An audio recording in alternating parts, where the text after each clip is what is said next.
इतनी समझ में आ गई है कि प्रयास करने पर कुछ समय बाद उनका चिंतन होने ही लगता है। मतलब कुछ समय आप बचा पा रहे हैं अपने आप को। तो आप समझो, ऐसे महान विश्व विजयी, त्रिभुवन विजयी अगर काम से कुछ मिनट आप अपने को बचा पा रहे हैं तो आप समझो आपको युक्ति मिल गई जिससे आप उस पर विजय प्राप्त कर लेंगे। ऐसा अपने को असमर्थ नहीं होना, क्योंकि वो बहुत पुराने से हमको पटकते चले आ रहे हैं, हमें परास्त करते चले आ रहे हैं, तो हमारा स्वभाव बन गया है हारना। नहीं हारना। हम प्रभु के जन हैं, हमारे पास प्रभु का नाम है। अगर प्रभु के नाम का, तो फिर ये काम क्रोध लोभ मोह मद मत्सर, आप पहले इनकी आंतरिक बात को समझिए। इनका निवास, जैसे किसी दुश्मन को मारना हो तो उसका निवास खोजे, उसकी कमजोरी खोजे, तभी तो उसको परास्त किया जा सकता है।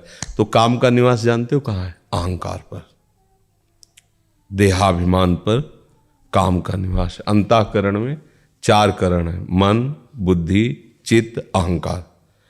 इस अहंकार में मैं पुरुष हूं, मैं स्त्री हूं, मैं भोगता हूं, मैं करता हूं, ये इसकी भूमि है, इस पर ये टिकता है और ये निरंतर नहीं कहीं वास कर सकता।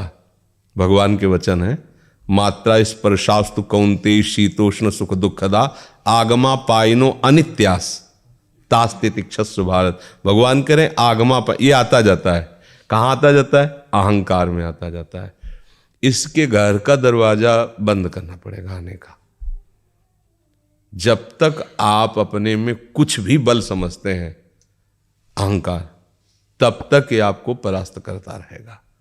और जिस दिन आप निर्बल होकर प्रभु की शरण में इस अहंकार को समर्पित कर दिए, फिर किसी की ताकत नहीं कि आपको परास्त कर सके। और ये निर्बलता तभी आएगी जब आप नाम जप खूब करेंगे। देखो 4-5 दिन की बात कहते हो, अगर 4-5 जन्म में अभ्यास ठीक हो जाए तो बहुत बड़ी बात है। अनंत जन्मों से बिगड़ेल मन अगर 4-5 दिन से आप अभ्यास ले रहा है, कोई बड़ी बात। आप पहले गंभीरता समझो। ये उकताए हुए कमजोर पहलवान जानते हो क्या करता है? जब अखाड़े में जाएगा तो पूरी की पूरी ताकत तो 2 मिनट में दिखा देगा, फिर इसके बाद धम्म से नीचे गिर जाएगा। जोरदार पहलवान क्या करता है? पहले जाकर सामने वाले को केवल संभालता है, उसके हर दांव का काट मारता रहता, फेंकता नहीं। पहले उसको थकाता है, फिर जब देख लेता थक गया तब वो अपने दांव पे चढ़ा के मारता है, तो वो विजयी होता है। कभी भी अच्छा पहलवान एकदम जाके अपनी सारी बातें पेश नहीं कर देगा युद्ध में कि वो कला कौशल दिखा, नहीं, उसको शत्रु पक्ष को निर्बल करना है। तो हमारे पास हम ऐसे ही हम कमजोर हैं, एकदम पूरी ताकत लगा देते, फिर काम आया तो बोले अब वो जो आया वो करवा ले गया, अब हम क्या करें। ऐसे नहीं, पहले उसको रोकना सीखो। हमें परास्त नहीं करने की बात सोचनी, पहले हमें उसको सहना सीखना है। उसका वार आ रहा है, यम ही न व्यथ्यंत्यते पुरुषम पुरुषर्षभ सम दुखा सुखा धीरम स्वमृतत्वाय कल्पते। ये सूत्र केवल याद करने के नहीं है, जीवन में उतारने के। काम आ रहा है, क्या आ रहा है लेके? वासना। क्या वासना? स्त्री शरीर तो पुरुष शरीर संबंधी आकर्षण, पुरुष शरीर स्त्री संबंधी या जनेन्द्रीय संबंधी आकर्षण, उसके पास दूसरा पावर नहीं है। अब उसको हमें देखना है कि धर्मयुक्त है या अधर्मयुक्त। अगर धर्मयुक्त है, गृहस्थ है, हम कहीं विवश हो रहे हैं तो उसमें कोई पाप नहीं है, तुम्हारे घर का सूत्र है, गृहस्थ धर्म में हो। नहीं है, अब हम उसका जो आवेश आ रहा है काम का, राधा राधा राधा राधा यम ही न व्यथ्यंतेते। हे पुरुषों में श्रेष्ठ, जो उस व्यथा को सह जाता है, व्यथित नहीं, इतना नहीं होता कि पागल हो जाए, वो परम पद का अधिकारी होता है। तो हमें सहना पड़ेगा ना। हमारे अंदर काम आ रहा है, राधा राधा राधा राधा राधा राधा। वो कह रहे यहां चलो, ये देखो, ये खाओ, ये पियो, हर बात अनसुनी, नहीं मान रहे। अब वो हमारा क्या बिगाड़ लेगा? बोलो क्या बिगाड़ लेगा? अब हम उसको इतना प्यार करते हैं कि दुश्मन ही नहीं मानते। वो कहता है वहां चलो, हम खड़े हो जाते हैं। वो कहता है ये करो, हम कर देते हैं। वो कहता है ये देख लो, हम देख लेते हैं। वो कहता है सूंघ लो, हम सूंघ लेते हैं। वो ये छू लो, हम छू लेते हैं। अब हम उस पर विजय प्राप्त कर पाएंगे? हम दुश्मन के इशारे पे चल रहे हैं। हम विजय प्राप्त करने के लिए पहले आप अपना पक्ष दृढ़ कीजिए, ये हमारा दुश्मन है, ये हमको भगवान से विमुख करने में पूरा का पूरा जोर जन्म जन्मांतरों से लगाता रहे। अब हमको लड़ना है, हमारे पास बल है, भगवान नाम। हाँ, नाम रूपी जहाज में चढ़ गए, पार हो गए बहुत समुद्र से। ये मगरमच्छ आदि जो काम आदि हैं, ये तैरने वाले को लील सकते हैं, जहाज पे चढ़ने वाले को नहीं। नानक नाम जहाज है, चढ़े सो उतरे पार। नाम पर बैठ गया ना, पार हो गया। आज तक कोई ऐसा नहीं मिला कि हम नाम रूपी जहाज पे बैठे भैया बूढ़ गए। जीवन भर गंदा आचरण बना और अंतिम समय अपने बालक के लिए नाम उच्चारण कर लिया नारायण, तो भगवान का पार्षद आ गए और उसका मंगल कर दी। नाम जप करो। और ये छोटी मोटी लड़ाई नहीं है, बड़ी ऊंचाई तक ये अपना अधिकार रखते हैं, क्योंकि ये भगवान की ही शक्ति से शक्तिमान है। और वो ऊंचाई, जब तक अहंकार इतना भी रहेगा तब तक गिरना पड़ेगा, ये ध्यान रखना। वो अहंकार मिटिया मिट ऐसे ही होगा जब हम अंतिम समय देखते हैं कि हार गया। ये जीव बहुत कपटी है, ये कहेगा कि मैं हार गया, लेकिन अंदर से नहीं हारता। भगवान अंदर की बात देखते हैं। जब अंदर से हार गया तो हरि गुरु उसकी बाँह पकड़ लेते हैं। फिर गुरु मेहरबान, चेला पहलवान, कोई उसे परास्त ही नहीं कर सकता, कोई परास्त नहीं। ऐसा नहीं कि ये काम क्रोध केवल आपको ही सताए हैं, ये संतों को तो आते ही नहीं हैं या आए ही नहीं हैं। सबको रोना पड़ा है, सबको भगवान से प्रार्थना, नाथ मुझे बचा लो। और प्रभु का नाम, प्रभु का बल, धीरे धीरे ऐसी स्थिति, ऐसी ऊंचाई आई कि वो छू ही नहीं पाते उन्हें, निर्मल अवस्था में भगवान। और आगे चलकर तो कोई काम आदि रह ही नहीं जाते, सब भगवत स्वरूप हो जाते हैं, सब भगवान है, सब में प्रभु, ऐसा अनुभव होने लगता है। पहली बात तो घबराओ मत। ये जो हमारा रोना धोना शुरू हो जाता है, ये सबसे बड़ी हानि है। शत्रु पक्ष के लिए तुम इतने कमजोर हो गए हो। अरे भाई ऐसा नहीं, हम भगवान के बच्चे हैं यार, मतलब ऐसा क्या। वो भगवान की शक्ति से शक्तिमान होकर त्रिभुवन में झंडा फहरा रहा है और हम भगवान के बच्चे होकर रो रहे हैं यार, कैसे। मतलब हम भगवान को अपना नहीं माने, इसीलिए सच्ची बात है। जिस दिन आप अपने गुरु के हो जाओगे, भगवान के हो जाओगे, तो आपके अंदर एक तेज आ जाएगा, एक शक्ति आ जाएगी, सबसे लड़ने की सामर्थ्य आ जाएगी। साधु अकेला होता है, पूरा संसार एक तरफ होता है। सच्ची बात वाले में जो सत्य मार्ग के साधु है, अकेला होता है। हर संसार का व्यक्ति, वस्तु, स्थान उसको परास्त करने के लिए होता है, और वो अपने चिंतन को सबसे समेट कर एकमात्र भगवान में लगाता है। तभी जयति जयति जग उच्चरे, तभी उसको नमस्कार करते, उसे प्रणाम करते हैं। तो वो तुम भी बन सकते हो, गृहस्थ में होते हुए भी वैसे बना जा सकता है।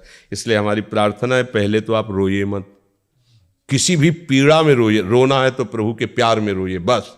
ये आंसू केवल प्रभु के प्यार के लिए नहीं, हर परिस्थिति को सहने के लिए तैयार रहो। भगवान के जन हो, ऐसे छोटी मोटी बात आई रो दिया बच्चों की तरह नहीं। 100 बार गिरेंगे फिर भी हम चढ़ाई करेंगे इस पर। इसका अभ्यास है हमको नष्ट करने का। तो आज से हम प्रण लेते हैं कि तू हमें कितनी बार गिराएगा। अविनाशी का बच्चा हूं, अविनाशी ही हूं। शरीर बदलते रहेंगे लेकिन हम तेरे को देख लेंगे एक दिन तुम जीत जाओगे।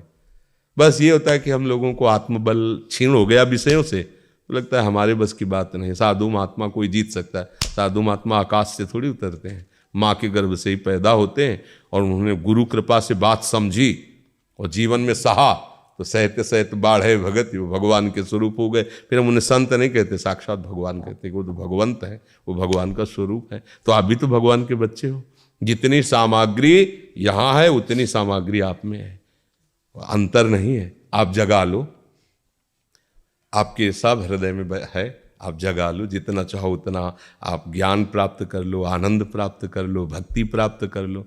ये घबराने वाला मार्ग नहीं, डरने वाला मार्ग नहीं, उदास होने वाला मार्ग नहीं। 100 बार गिरो फिर भी पीछे मुड़ो मत, अगला कदम आगे बढ़ाओ, जीत जाओगे, क्योंकि प्रभु हैं। अगर यार 100 बार हार गया तो अब क्या होगा, नहीं। ये अगर प्रभु का बल लेकर हमको परास्त करता है तो हम भी प्रभु का बल ले। हम भी तो अविनाशी हैं, हमारा स्वरूप अविनाशी है, शरीर विनाशी, शरीर बदलते रहेंगे। देखेंगे एक दिन तो तेरे पर विजय प्राप्त, पक्का जीत जाओगे। अगर जीत न जाते तो शास्त्र में ऐसा न लिखा होता, साधु महात्मा ऐसे ना होते। इसलिए अच्छे से देखो, आप छोटे छोटे बच्चियाँ, भगवान का कोई मनोरंजन नहीं, भगवान का आश्रय लेकर रूखा सूखा जो बनते हैं खाते रात दिन। अभी देखो पाठ में लगी, संस्कृत का ग्रंथ है राधा सुधा निधि, इतनी इतनी बच्चियाँ हैं। बड़े बड़े संस्कृत के ज्ञान रखने वाले भी चूक कर देते हैं, वो ऐसा ग्रंथ है महामहिम, और उसको देखो बच्चे गा रहे हैं। क्या हुआ? अभ्यास। क्या हुआ? समर्पण। हमारा लक्ष्य भगवत प्राप्ति। छोटे छोटे बच्चों के टसक में हमारे माई श्यामा जी को रात। अब हम उसी मन को गलत आचरणों में लगा दिया, तो अब जवान हुए तो अब गलती हम पर राज्य कर रही। हमारी तो गलती हुई ना, हम गलत जगह लगा दिया तो अब हमारा अभ्यास गलत हो गया। हमको अभ्यास सुधारना है, बिल्कुल घबराना नहीं। नाम जप हमको अपनी जिह्वा से करना है। ये जो लोग सोचते हैं ना कि हमारा नाम जप होता नहीं, मन से नाम जप, अरे मन सिद्धों का लगता है, जिन्होंने बहुत साधना की तब मन लगा। अब आपको क्या करना है, वहां तक पहुंचने के लिए जीभ से जपो, नाम जप करो, जो गुरु ने दिया उसको जप करो। करते करते वो धीरे धीरे उतरेगा हृदय में, जब हृदय में उतरेगा तो जीभ बंद हो जाएगी, चल रहा है नाम, मन राजी हो गया उसमें। जैसे आपने कहा कुछ मिनट तो लगता है, इसके बाद भाग जाता है, तो कुछ मिनट लगा ना तो आपकी जीत हो गई। अगर 100 में 1% मन लगने लगा तो तुमने नस पकड़ ली मन की। अब 99% आने में देर नहीं लगेगी। क्यों? अनंतो जन्म का बिगड़ेल मन 1% मान गया, बस बस अब तो चढ़ाई कर दो, अब तो देर नहीं लगेगी, वो आ जाए 1% वश में हो गया तो बात बन जाएगी। एक कदम आप सुधार के भगवान की तरफ चलने लगे, जीत हो गई, जीत हो गई। क्योंकि आपके साथ भगवान नाम है, संतों की कृपा है। ये जितने महापुरुष है ना, ये मरते नहीं है, ये भगवत स्वरूप है, ये गुरुजन महापुरुष विराजमान। जब आप भजन के लिए कदम उठाओगे ना तो बिना मांगे इनका आशीर्वाद मिलता है। ये कृपा ना करें तो अपने लोग माया मुक्त नहीं हो सकते। ये सब गुरुजनों की कृपा है, जो अव्यक्त रूप से विराजमान संत महात्मा सदगुरुदेव हैं, वो उन कृपा करते हैं, तब हम लोगों के अंदर उत्साह आता है भगवान को। क्योंकि जैसे हम आपको देख रहे हैं तो हम आपसे प्यार कर सकते हैं, लेकिन हमने प्रभु को देखा नहीं, उनसे बात नहीं की। अब उनसे प्यार करना है जिनको देखा नहीं, उनके लिए सब कुछ समर्पित करना है जिनको देखा है ना, उनको छोड़ना है उनके लिए। कितनी कठिन बात, जिनको देखा नहीं, जिनसे हमने कभी बात नहीं की, उनके लिए सब कुछ काट देना है संसार का, नहीं रखना किसी से प्यार, नहीं हमें कोई भोग भोगने, उनके लिए। ये हमारी सामर्थ्य है। ये उन अव्यक्त महापुरुषों के, संतों के जो विराजमान है, वो कृपा कर देते, तो ऐसे नांगे हमें पता भी नहीं चला और भगवान के मार्ग में चलने लगे। तो उनकी कृपा केवल हमारे ऊपर या इन्हीं के ऊपर थोड़ी कि लाल पीला पहने तो उनकी कृपा नहीं, उनकी सब पर मोरी बराबर दया। भगवान ने कहा ना, सब मम प्रिय सब मम उपजाए। भगवान सब मेरे प्यारे हैं, सब मेरे बच्चे हैं, सब। हाँ, अब जो बच्चे कुमार्गगामी हैं तो फिर दंड विधान है, तो उसे भोगो। उनका प्यार किसी के लिए पक्षपाती नहीं होता, वो बहुत कृपा करते हैं। और जब आप उनका भजन करते हो तो आपको अनुभव में आता है कि भगवान पक्षपात करके हमें ज़्यादा प्यार कर रहे हैं। और एक को लगता है भगवान जो है हमारे ऊपर नाराज है। तुम ऐसे कर्म कर रहे हो तो तुम्हें ऐसा अनुभव हो रहा है, वो नाराज नहीं है, वो तो बड़े कृपालु हैं, वो तो हर समय कृपा ही करते रहते हैं। समझ में आ गई बात?